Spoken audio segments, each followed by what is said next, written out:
crazy what about to say. Sunshine, she's here, you can take a break. Out there through the room, never go to space.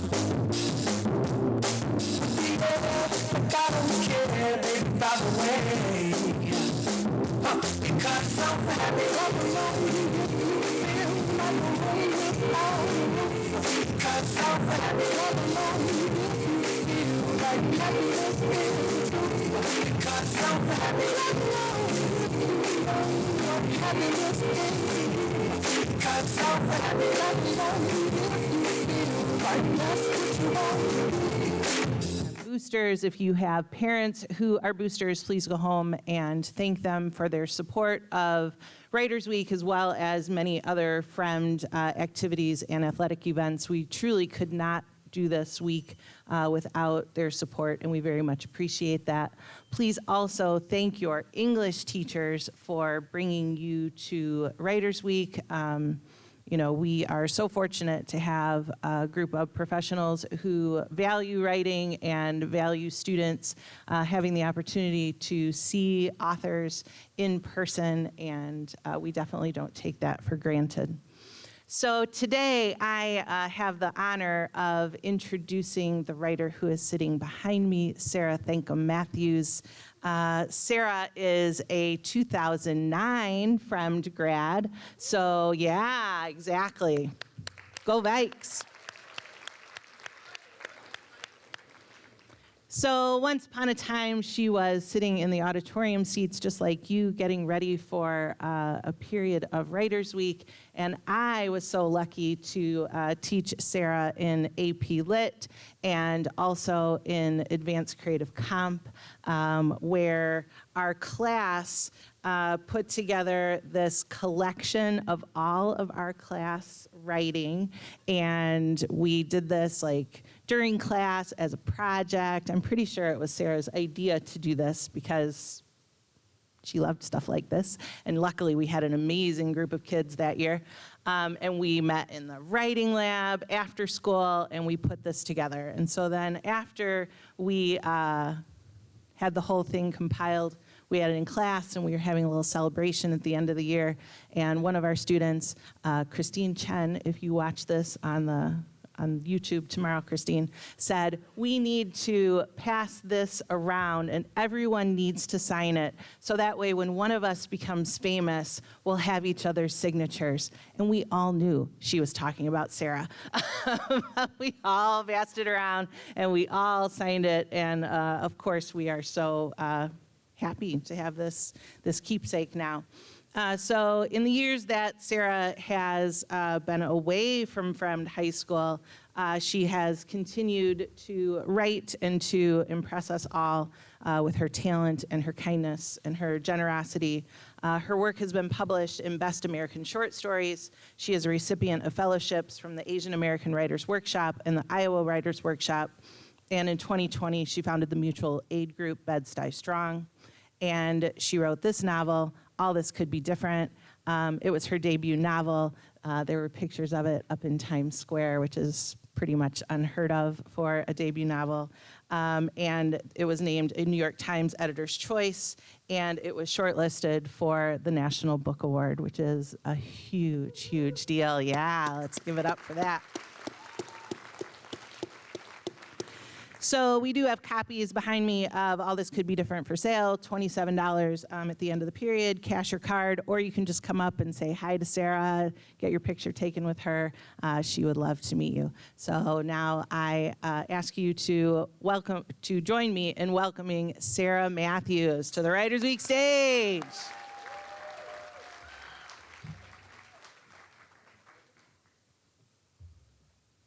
It's so wild to be back here. Can you all hear me okay? Okay. Good morning, everyone. It's very, very special for me to be back here at Fremd. So my name is Sarah Thankum Matthews. I was part, as Mrs. Enk, Gina, said, the graduating class of 2009. That seems like ancient history to you. That's okay, I understand. But yeah, I showed up in these gray carpeted hallways, first green carpeted when I was here 15 years ago, towards the tail end of junior year. I'd gone to school in two other countries before, 3 in total, counting the US. I had gone to school in Oman and in the Middle East, and very briefly Canada. I'd also homeschooled myself for a year, long story. No guidance counselor knew what to do with me at Fremd at first, and honestly, I'm sympathetic. Here's a tiny snippet I wrote years ago about my first few days at Fremd in an essay about my family's immigration story. So I wrote this in 2015. On my first day of high school in Palatine, Illinois, I can't figure out my locker. American teenagers filled me with fear. These creatures my own age, allegedly, but bleached and lip-glossed and wearing clothing that fits so differently from my own, occupy space with such force and ease. I am a little turtle with my brown face and overstuffed backpack, swerving to avoid my classmates in the hallway. I'm asked, do they have like schools where you come from? Do they have malls? Is Oman like a village in India? I spend most of my lunch hour on that first day trying to explain to adults my visa status, my legitimacy in pursuing public education. I've rehearsed the speech with my parents ad nauseum, so I know the jumble of letters almost by heart. My family and I are here under H-4 visa status as dependents on my father's work visa. Yes, we applied for our green cards. Hopefully we'll get them soon. I try a thing called tater tots. I get a C- on my test in English, which was always my best subject before, and a hard lump begins to form in my throat. So, I wrote that as part of this larger story I was trying to tell about the journey that I and my family took coming to the US. I have more to say here about my time at Fremd, but, and I want to talk to you about things I wish I'd known when I was here. But in a moment of celebrating the wins from my past self, myself of 15 years ago, I'm going to read from my novel. It's called All This Could Be Different, and it is, regardless of any kind thing that Gina said, unimaginable to me. It would have been unimaginable to my young self that I had written a book, published a book, yet let alone for all the other wonderful things that had happened to it. I'm going to start from the first chapter and then jump a little forward. Before I do read, I want to say something about the contract between an audience and the person who makes a book.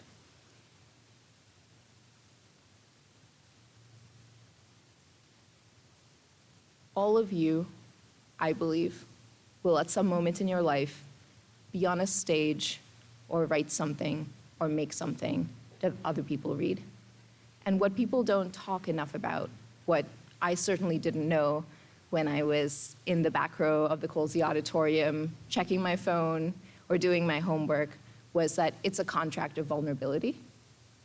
I'm hoping, and any writer who comes in here is hoping that you give them the gift of your attention. So, I remember what it was like in high school and all the different pressures that you're under, but I'm asking for the gift of your attention while I'm here doing a vulnerable thing, which is sharing my life and my work and my thought with you. So, with that being said, and it's really, I'm sharing this much less about me and more because it's something I wish somebody had said to me when I was, like a dumbass, like 16-year-old. Okay, A1. I would like to tell a story of different time. I was 22, a teak switch of a girl. I had finished college. There were not many jobs. The economy had punctured like a tire. Obama had won a second term. He said, jobs, healthcare, national healing. He said, Trayvon Martin could have been my son. I was moved by this, thought that sort of imaginative exercise bravery. I would listen to his speeches on NPR as I dressed for work. I had found a job. This set me apart from my college friends. I was a consultant, or going to be. This despite my RD degree, a consultant in training, 3 toddlers hiding in a suit. I did not consider myself a sellout. What I felt was that I had been saved from drowning.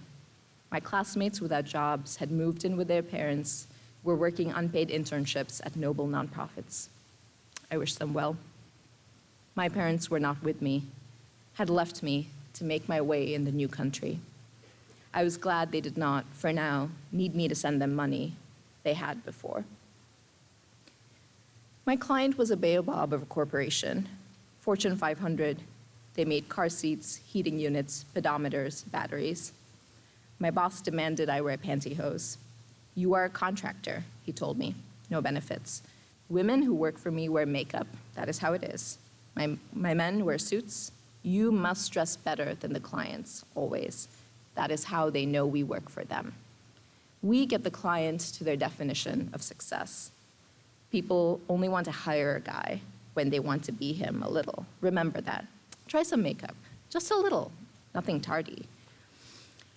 I listened dutifully. The pay was only okay. Billable contractors' wages, this despite the 50-hour weeks.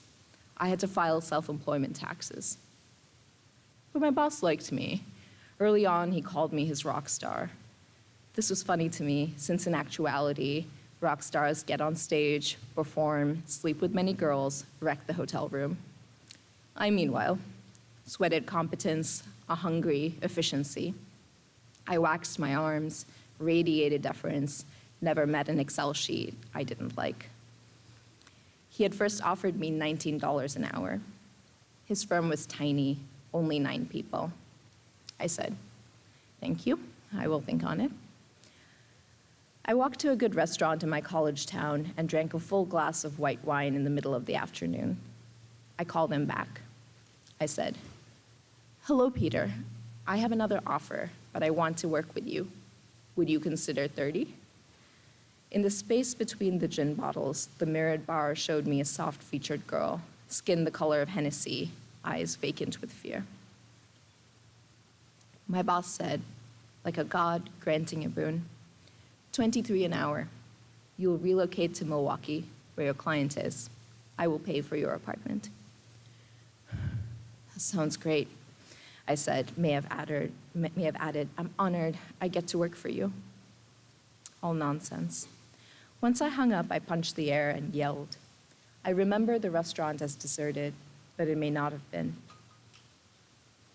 This is not a story about work or precarity. I'm trying late in the evening to say something about love, which for many of us is not separable from the other shit. As the summer began, I moved to Milwaukee, a rusted city where I had nobody, parents 2 oceans away. I lay on the sun-warmed wood floor of my paid-for apartment and decided I would be a slut. So that's the first chapter.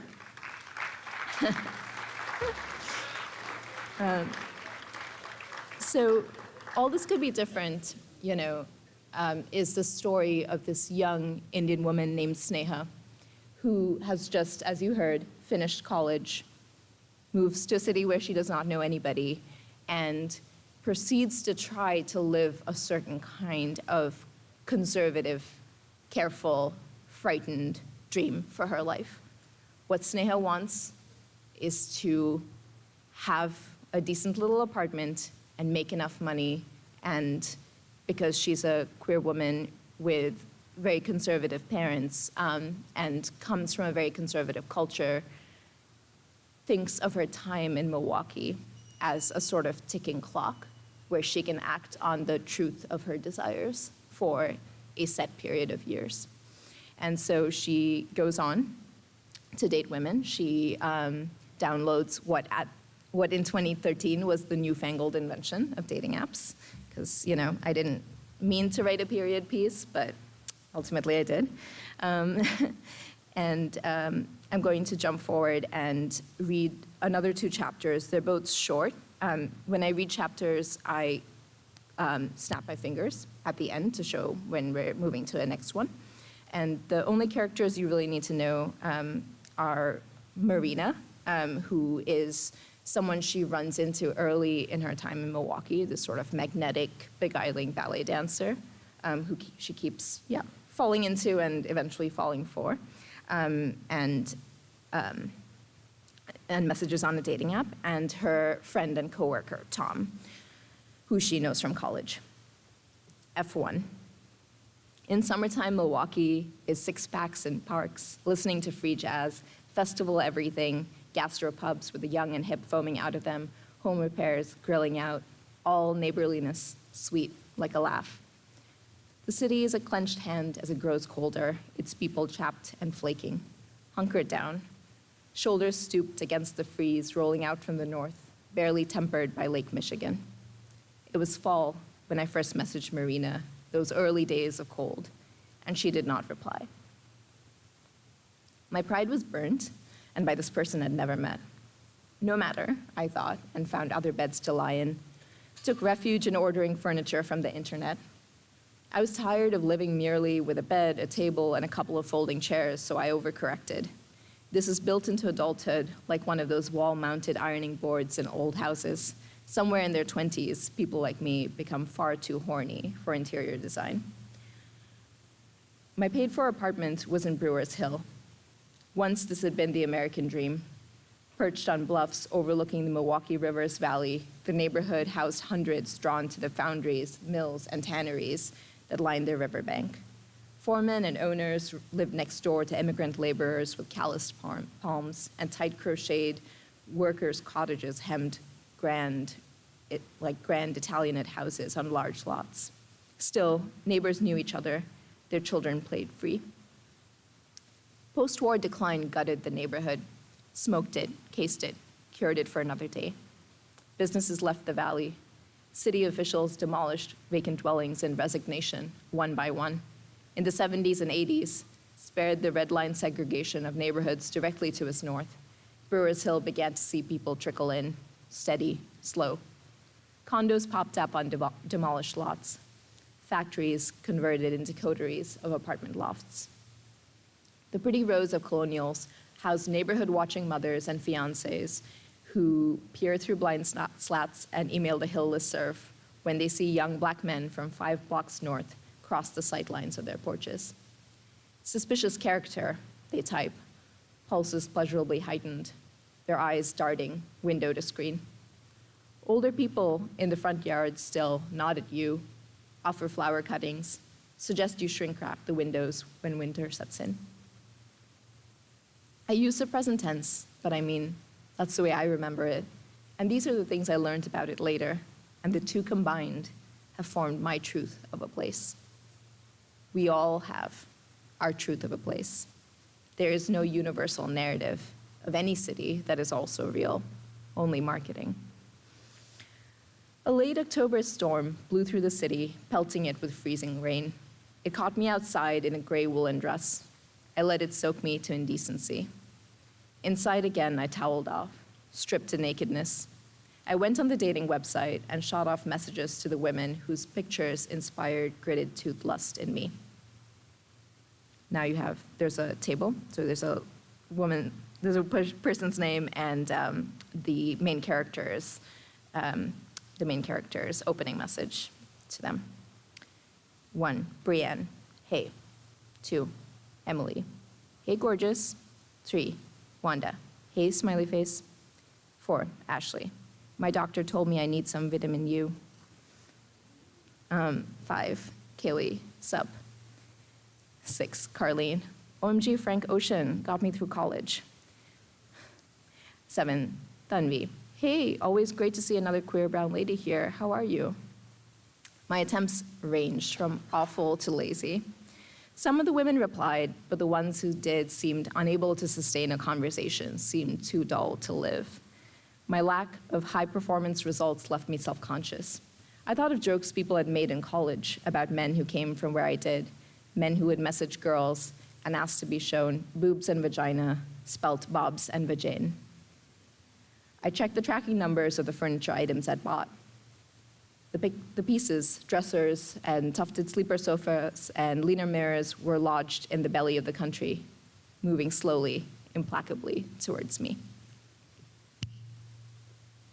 "You've totally lost your old accent," Tom told me, somewhat accusingly. "Worry about yourself," I replied. "Worry about yourself," I replied, my throat constricting for reasons I did not quite have a handle on. We had gone out for a martini lunch, 6 toddlers hiding in 2 suits. This was at a bar Louis near the client. There were decorative gourds on our table, a quarter sheet announcing fall specials, a pumpkin spice tiramisu, apple cider hot toddies. My martini was pineapple elderflower. Tom's was clear and burny, only a red stuffed olive anchoring it. He told me I should never order a girly drink like that again, unless I was alone. "Dudes like women who drink like men," he said. "What makes you think I care what dudes like?" I said. "My homie, it's so clear. So clear you want men to admire you, or fear you, one of the two. So clear," I said. "Right, got it. Stay away from the froofy booze, or don't. It don't matter to me." "It doesn't, right," I said.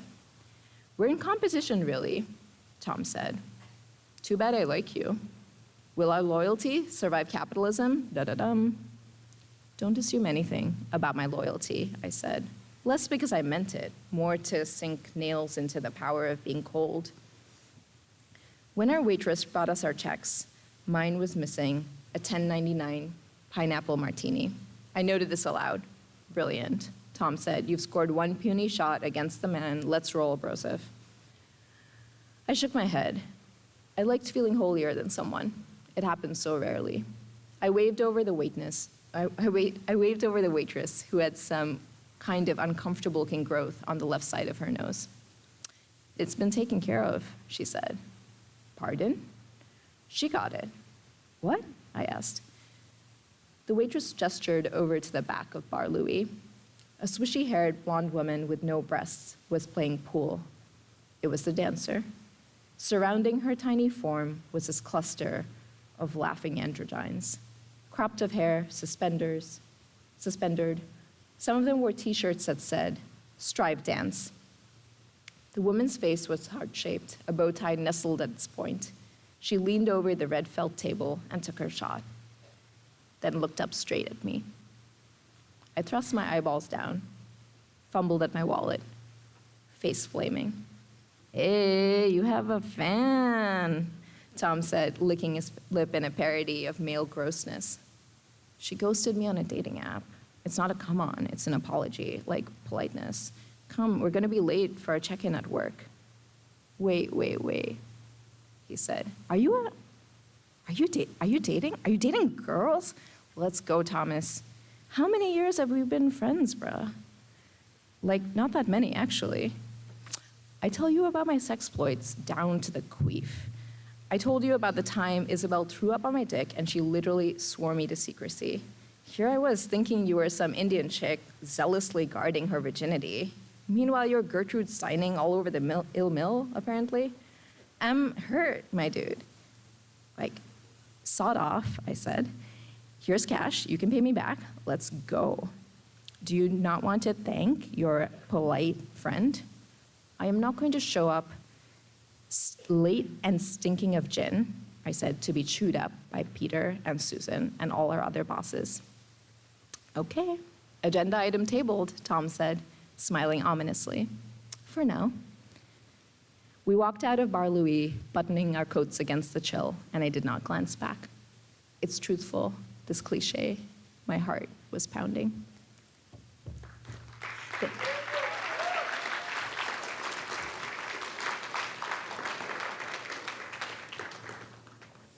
Thank you all. I want to say a little bit about how I ended up in front of you. And I'll try to keep it short, because a life or even 15 years of one is a long thing. But when I was sitting in the green seats that you're sitting in, it was really incredibly opaque to me how anyone who wanted to be a writer, which I did, ever ended up with an actual book, actually getting called up to speak and read to other people. And so much of what this novel is about is the mystery and wonder and unknowingness of being young. It's in some ways in conversation with the fact that the seed or the bud of any plant has no idea what it will grow into, no idea of the blossom, the larger tree it holds within it.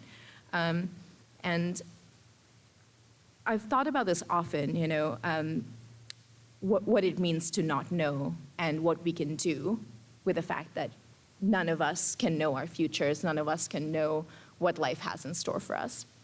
I think one part of dealing with this is people sharing with each other, sharing their stories, sharing the actualities and factualities of their lives.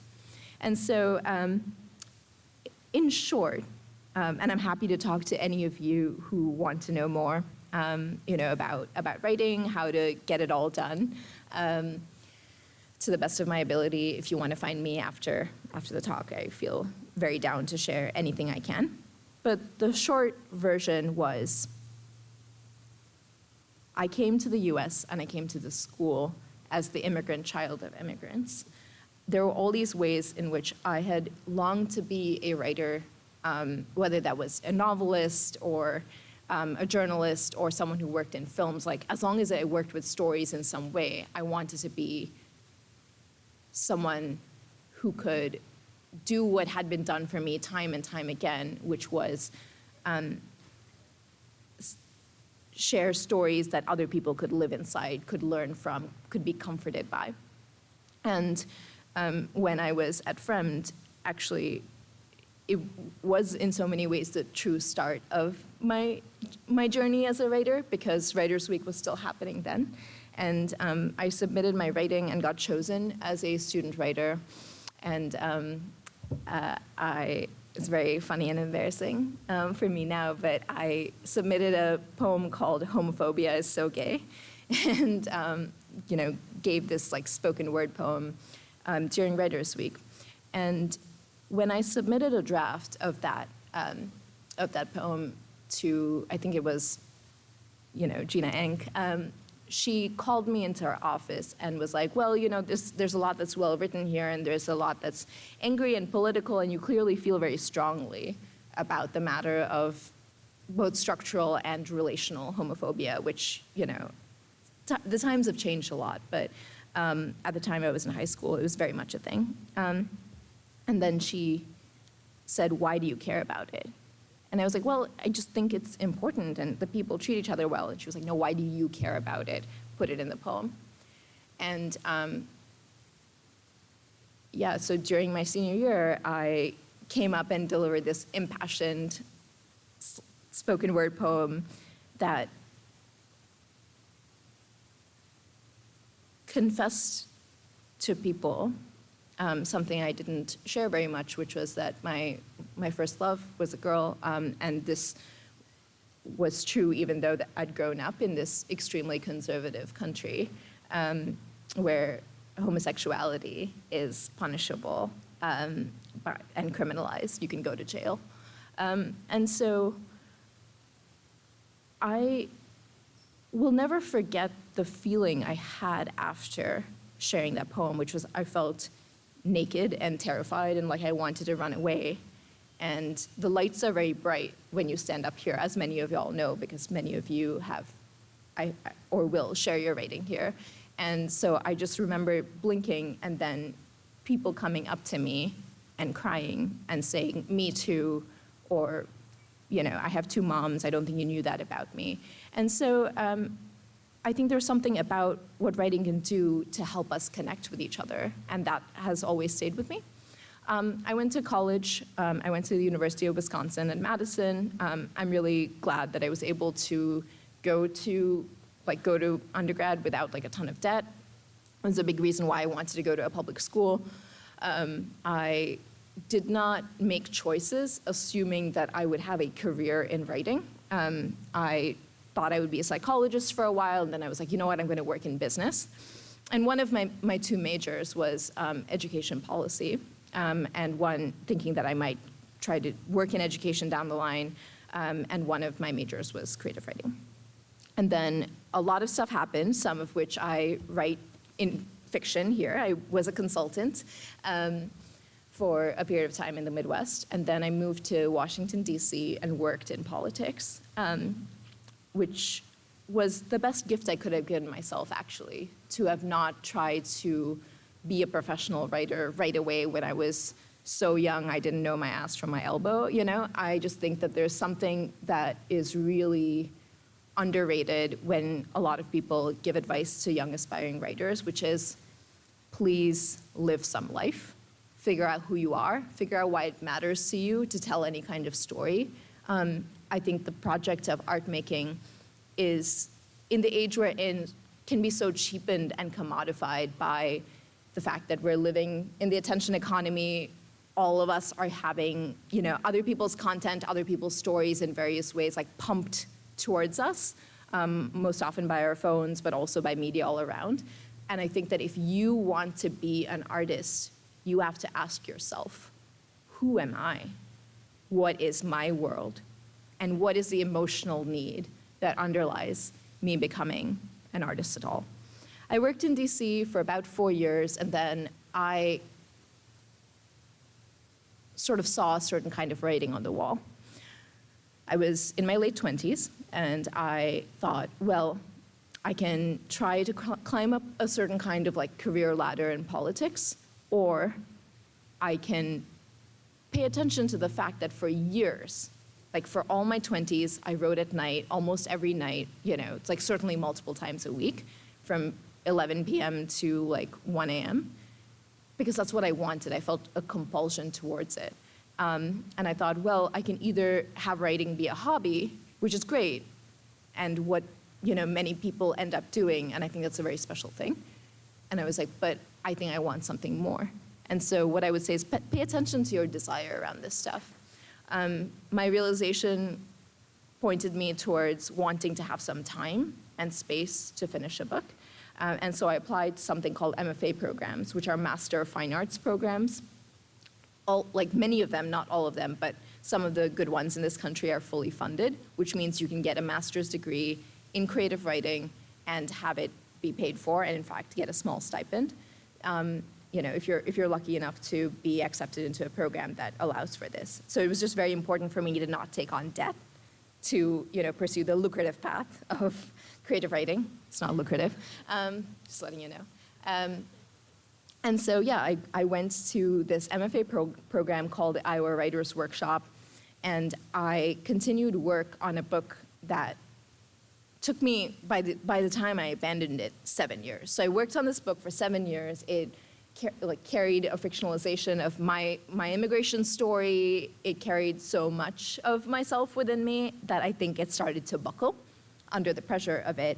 And I was reading this manuscript that I wrote, thinking, well, if this can't hold my attention, it's not going to hold the attention of people out in the world. And so I put it aside, gave myself some time to be very, very, very sad. This was in 2020, decided to focus on something that was not myself and my own mind, and became really preoccupied with food security organizing in my neighborhood in Brooklyn, New York. The neighborhood I live in is called Bed-Stuy, Brooklyn. It's home to about 165,000 people. It's a historically black neighborhood, and COVID hit it very hard. A lot of people lost their jobs. There are all these ways in which COVID, as a phenomenon, just exacerbated existing crises in our communities, whether it was racism or poverty or, you know, what have you. And so I and a whole bunch of strangers who became some of my closest friends worked together around the clock as like unpaid organizers to try to get folks food, and ended up working to, you know, like creating a system that sort of anybody could walk into and participate. Mutual aid is really based on this. It's a political practice that's really based on this idea that our communities' help can meet our own community's need. And all of us have needs, and all of us can help. And so Bed-Stuy Strong, the mutual aid group that I founded and helped to run with a lot of other people, became this sort of like wild, robust organization that had 4,000 members and, you know, like supported 28,000 people during the height of the pandemic. And it was apparent to me that something had to give because I had a full-time unpaid job, I was on unemployment, and I still wanted more than anything else to write, even if I felt like my first book, the book that I'd spent 7 years on, was not going to be it. And so I wrote a new book. I wrote a book governed more than anything by what I needed to read then. And I wrote a book where you start with an individual, frightened and atomized I, and end up, over the course of the novel, with a we. You end up with a group portrait of these young people in Milwaukee, Wisconsin, forging community and a new way of living out of love and struggle and the raw material of their lives. So I wrote the book. I got an agent by showing the book to 8 literary agents, and then the agent sold my book, and a publishing house bought it and printed it and slapped a very beautiful cover on it, and here I am.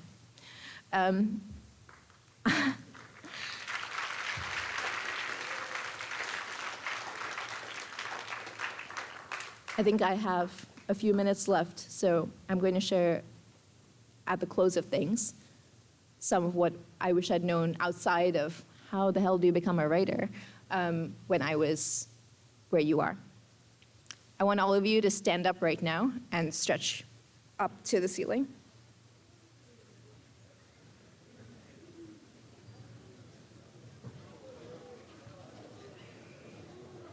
Move your body around, take a deep breath, sit back down.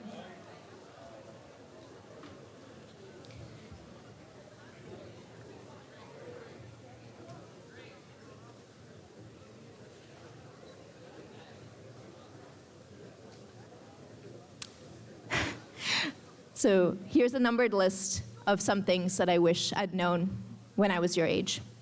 I'll try to say it fast because we're low on time. 1, your body, your one precious body, has to carry you through life, and it keeps the score.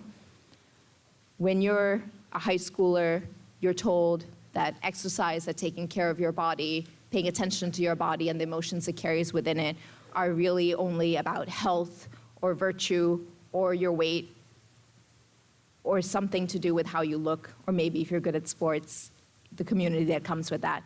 But your body is your container for all your life. And it's a source of pleasure, exercise. I wish someone had told me that exercise would make me feel good when I was a student at Fremd. But, you know, I'm sharing that now because I am dealing with some of the problems that come with ignoring your body for 15 years. 2, try to think in long time. The younger you are, the harder this is. Remember yourself as a child, how exhilarating and devastating a single hour could be.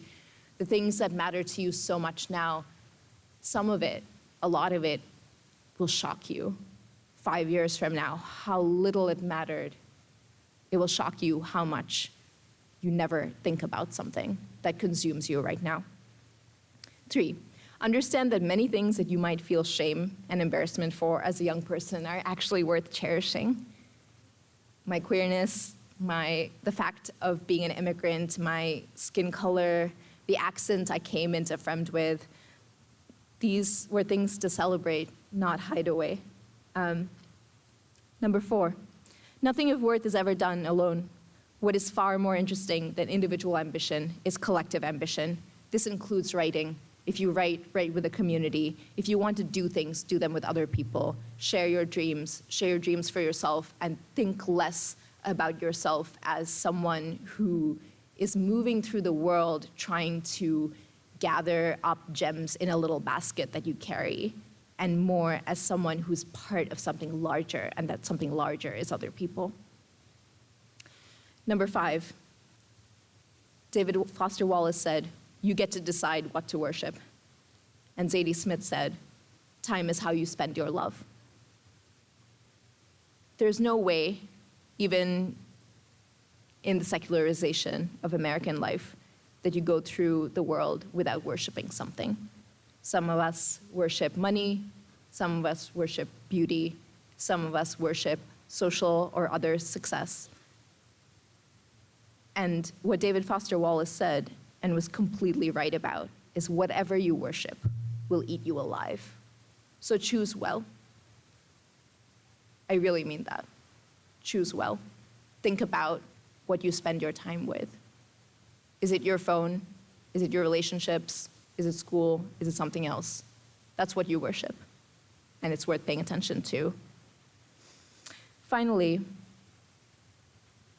I want to say that I hope you take your education seriously. Your real education, which overlaps, but is not the same as your credentialed education. Your credentialed education is important, don't get me wrong. It's the driver's license and the hall pass of your life. But your real education is what you invite to be a part of you. Thank you.